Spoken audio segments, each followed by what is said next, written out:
Nagtatagalog yung sili. Oo. Sibuyas. Sibuyas pala.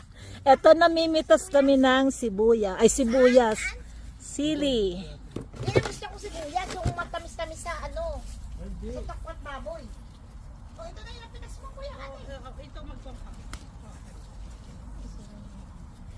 Ayan, oh. Ano naman yan, luya? Hindi, bawang. Ay, Alam ko yung talbos ng kalabasa yata. Inaano yan, niluluto. Pero hindi ko alam lutuin yan. Matalim-talim kasi yan eh. Tatanggalin mo yung tali. Dulo.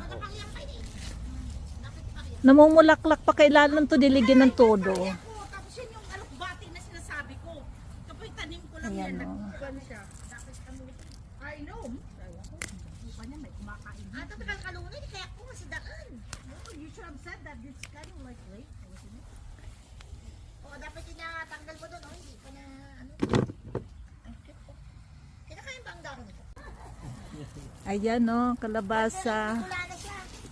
Wala, amateur lang. Ilan ang yung subscriber? Hindi naman ako maano.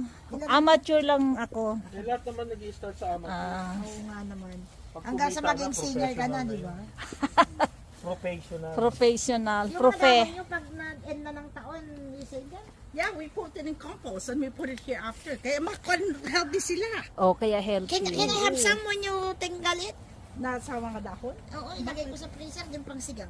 Oh, really? No, hindi pa pwedeng putulin Alin ang pansigang? yung dahon niya. Ah, yung one, yung mga Dahon ng sili? Hindi pa. Ayan Pwede o. may ilalim. Hindi pa kasi. Hindi yung ilalim, mabubulok na yung ilalim eh. Tanggalin Cherry mo yung tomato. ilalim. Pero yung mga nasa ibabaw, huwag mo nang tatanggalin. Ayan o. Hindi nga yung ilalim, pwede nang dinisin yan. Saan dito kami? Pwede na kainin. Dito kami namimitas ng gulay. Cherry. Ito na. Oo, sun-ripe tomato. Oo. Ah, sunripe tomato. Okay na to. Masarap ito eh. Tapos yung Mm. mga jacket sa banana, repangling. Vegetables. Di pala umandar yung video ko. Ha?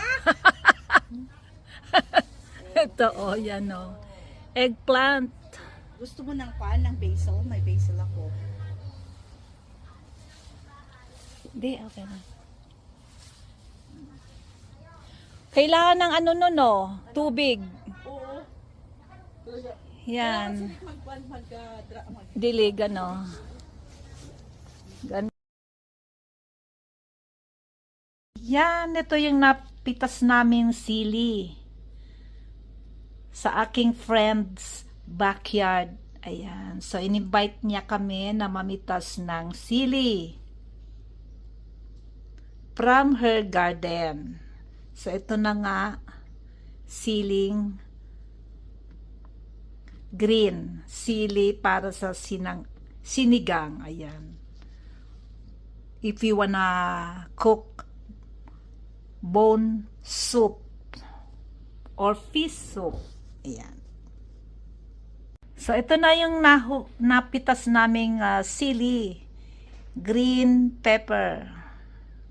From my friend's backyard. Ayan. Sinigang. Para sa sinigang.